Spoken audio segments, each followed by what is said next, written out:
Hey guys, it's Shanda. How are you? And welcome to Shanda Says. Today is Monday, which is How to Build a Better Relationship Mondays. I wanted to do a series of vlogs to help you along with myself because my marriage is definitely not perfect, and creating better communication and a stronger foundation in terms of our relationships. You notice I put R in there because it's for me too. What I noticed about long-term relationships or marriages, if you're in this, you know this, like over time, and this is what I hate, like over time, you're not as close as you used to be. Like, in the beginning, you're always around each other. You're always asking each other questions. How was your day? What'd you do today? I missed you today.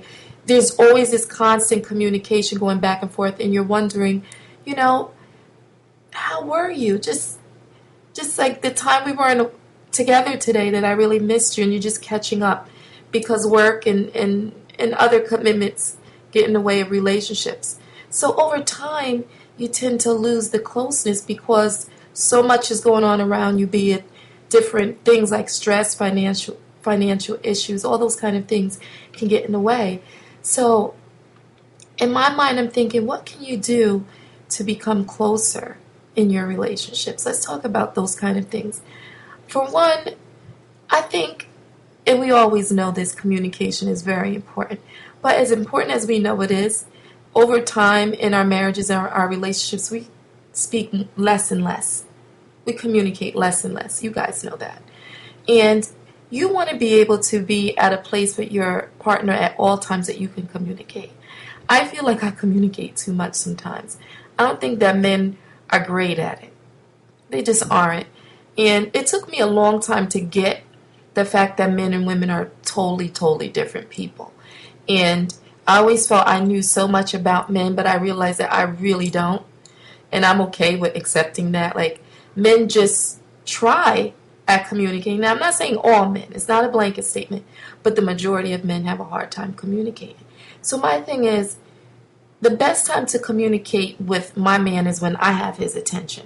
Because I know he's going to absorb the information. It's not going to be like when he walks in from work. The last thing he wants to do is hear my mouth. Okay? It's the last thing he wants to do. When he comes in, normally he wants to unwind. He wants to chill out. Just kind of get his bearings. It could be a half hour, 45 minutes, even an hour before he's really ready to listen. Because men rarely are taking in too much information at one time.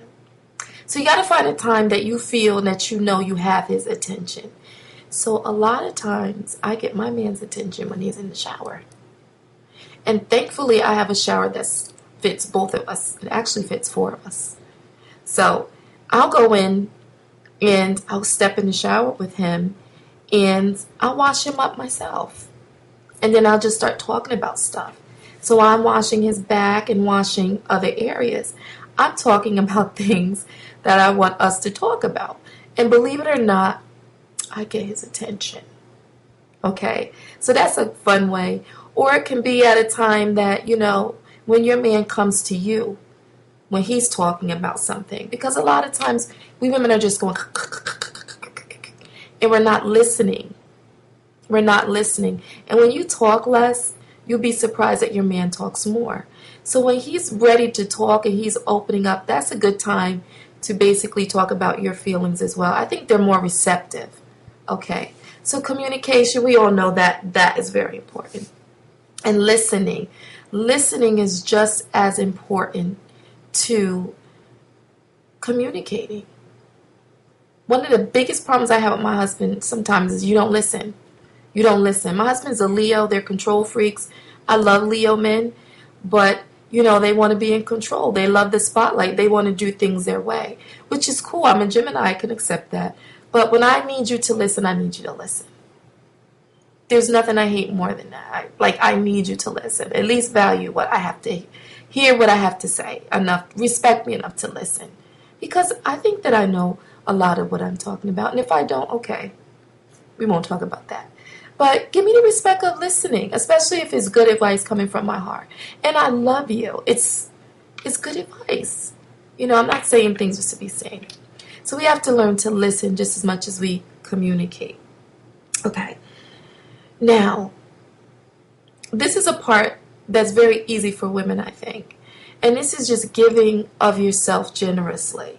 Like we women, I think it's very easy for us to give generously most times. Not, again, this is not blanket statements that all women, all men. Okay, you guys know that. But I think it's very easy for us to give generously. Think of it this way. A lot of times men are brought up to be macho. You know, you don't show your feelings. You don't this, you don't that. Men don't do this, men don't do that. So it's very hard sometimes for a man to break a habit that has been instilled in him since he was a child. You know, but I do think the right woman in his life will change him and he'd want for himself to give generously of himself. And as people, when we're in love, we have to give of ourselves. We can't be selfish and just think of us all the time. You just can't do that. Being selfish means you need to be alone. When you are being selfish, it just means that the world is all about you. You're selfish. You can't give anything to anyone else because you're too busy giving it to yourself.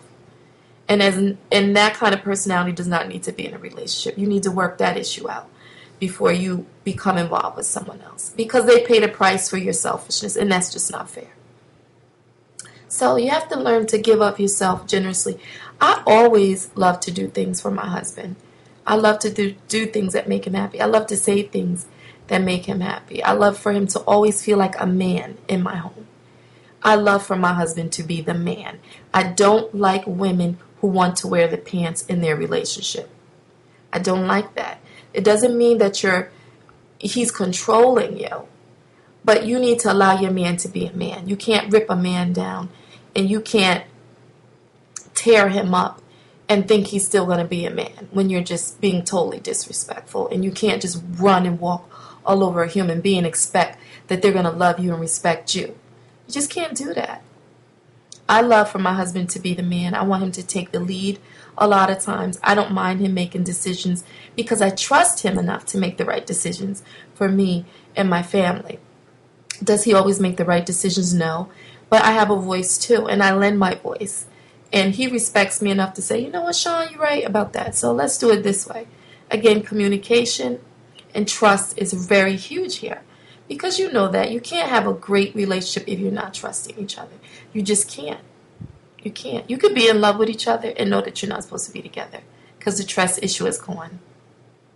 That's something to think about. We'll talk about that one later. Another thing. I wrote stuff down. If you see me doing that, that's what I'm doing. I am huge on kissing. I am huge on it. I love to be kissed. I love to be kissed waking up. I love to be kissed goodnight. And I was brought up like that. My parents were like, in the morning you get up, you say hello. At night you give a kiss goodnight and you say goodnight. Okay, so I was brought up like that. It's instilled in me. I love my kisses. I don't just love pecks either.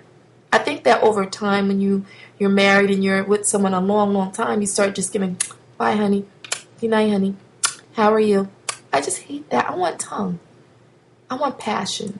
I want my kisses to be like when we first met and you were wondering what I was like in bed, and you knew that through my kiss I was giving you kind of an idea of what I'm like in bed.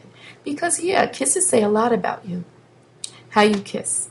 It also says a lot about your relationship, if that passion is still there. So if you're not kissing a lot, you have to kiss goodbye like you're saying hello.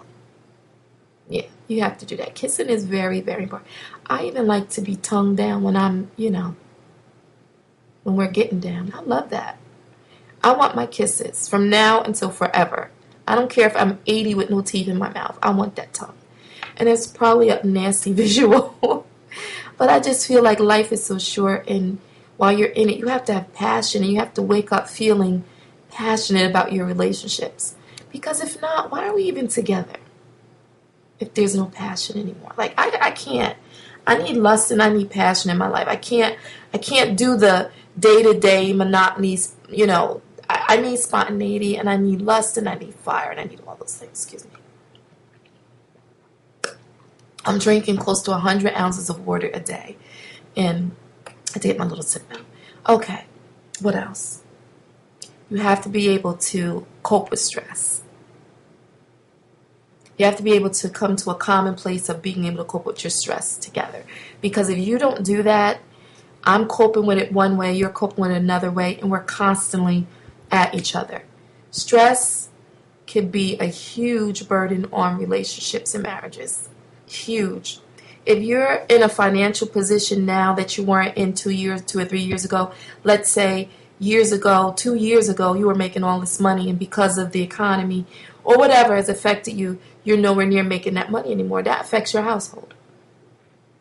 But you both have to come to a common place that you're not being accusatory. You're not pointing fingers. You should be doing this. You should be doing that. You have to be able to say, you know, we love each other, but we're going to get through this together. And we're going to find ways to make this happen without choking each other to death.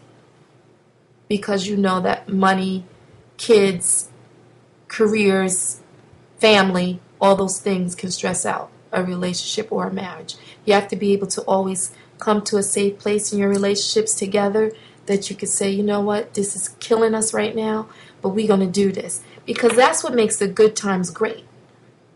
That's what makes the good times great, that you're at a place that, you know what, you sit back and you say, can you remember when we were eating just beefaroni? Or do you remember the times that we were just this? Look how much we've grown together. That's the beauty of being a couple, that you're not just celebrating when you got the Mercedes in the garage, but you're celebrating when you had a Chevette together. That's the beauty, that you can hang in there and you could cope when it's not always good. When it's not always good. We love and we admire couples that have a lot of money and they're loaded. But take away the money and what is at the core. Hopefully love is always there. Because you can rebuild the money. You can rebuild it. You work hard together, you can rebuild. Persistence, patience, and love will get you there. But anyway, I don't want to keep you too long. I love you. I will be back on Wednesday for sex and relationships. More about sex. I love talking about sex, and you guys love listening to it. Also, thank you to all my new subbies. As Shanda says on YouTube, I love you so much and hope you continue to tune in. And I will see you on Wednesday. Until then, God bless you. Bye-bye.